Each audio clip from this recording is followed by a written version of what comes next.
Let's talk about money. Like most people, my hotshot filmmaking career started out on a Canon DSLR, a 50mm f1.8 lens, and a dream. Man, I remember rocking that setup and just thinking that I was so cool. It felt so awesome. I changed my Instagram status to filmmaker, photographer. I started posting stories of me with my camera, and any chance I got, I started telling people I was a freelancer. And crickets. No one was hiring me for work. No, Mom, I'm not unemployed anymore. I'm a freelancer. Yes, there's a difference. It turns out making money as a creative with no connections when you're just starting out is a lot harder than it sounds. If you've got 17 cousins getting married in the same year, or know some local business owners that would trust you making a video, you're already 2 steps ahead of me. I had no connections, I was in college, so I made the bold decision that I was going to start out working for free. Now, obviously the goal with any business is to actually get paid. Make some money, maybe reinvest it in the business, upgrade your gear, make some more money. You get the idea. But let's take a step back. You've got to crawl before you can walk, and you've got to walk before you can run. So here's sort of a very loose structure for making money as a creative. First, you need to learn the basics of your craft. If you're into photo or video, that's aperture, shutter speed, ISO, learning about different focal lengths, all that stuff.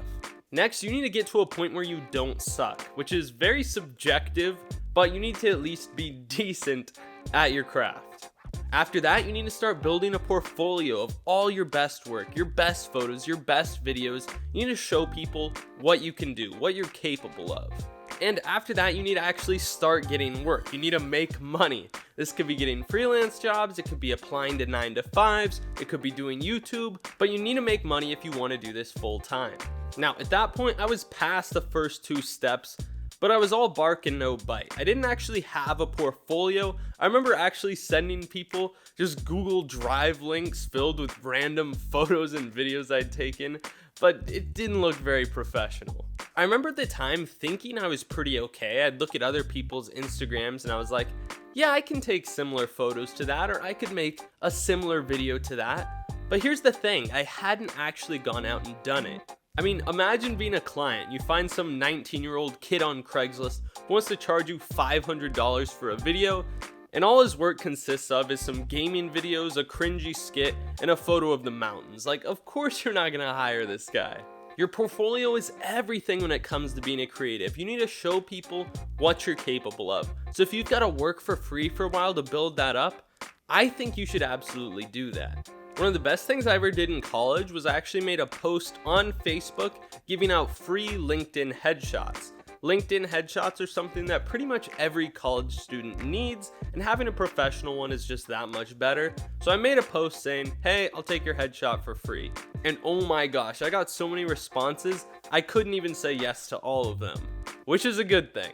I was more into photography jobs at that time, so while this obviously helped build that portfolio, it also just helped me grow. It built my skills. I got more comfortable posing people, interacting with them, which is a big part of being a portrait photographer, and I actually did get paid a little bit of money. I'd say about half the people tipped me. After only a couple weeks, I had a portfolio showing people exactly what I was capable of and what they could expect if they hired me for future jobs. I did something similar with video, and it kind of snowballed. Clients would refer me to other clients. Sometimes they would rehire me if they liked what I did the first time. You kind of get the idea. It's a snowball effect. Now, let's make this very clear. The goal is not to work for free. You do not want to be that person that everyone on your social media is messaging because they think you'll give them free headshots or make a free video. You want to get out of that territory as soon as possible. But for me, I wouldn't have got really any work if I hadn't started in that free territory. And honestly, I probably wouldn't have progressed as quickly either. Arguably, the hours I spent clone stamping pimples at 2 a.m. for free or editing a video for like $5 to $10 an hour were the most important parts of my journey. This is what got me started. I learned the basics, how to work with clients, how to meet deadlines, all that stuff. If I hadn't done those jobs, I never would have got the ones afterwards. And to take it a step further, I spent thousands of hours on my YouTube channel working for free or next to no money AdSense in the beginning is not as much as you think, spoiler alert, but I spent thousands of hours learning how to make videos, how to make thumbnails, how to talk to a camera, which was not easy for me. But this YouTube channel, along with some personal projects, pretty much landed me my current job now, and it's something that does start to make income over time. I'm not sure if that technically counts as working for free, but it's investing in your education, learning the craft because you want to get better. That's what's going to help you get to that next level. I've heard stories of people doing internships, getting paid next to nothing, grabbing coffees for bossy, stuck-up directors. I can't speak to any of that. That's not necessarily the route I took. But if you're starting from the bottom, building connections, learning, getting those first jobs is so important. So you gotta do whatever it takes. For me, that was working for free, working for probably a little bit below minimum wage to eventually making some decent money doing it. And honestly, thinking of it as working for free is totally the wrong mindset, because odds are you're not good enough yet to get paid for your work. So think of it as an internship or an education.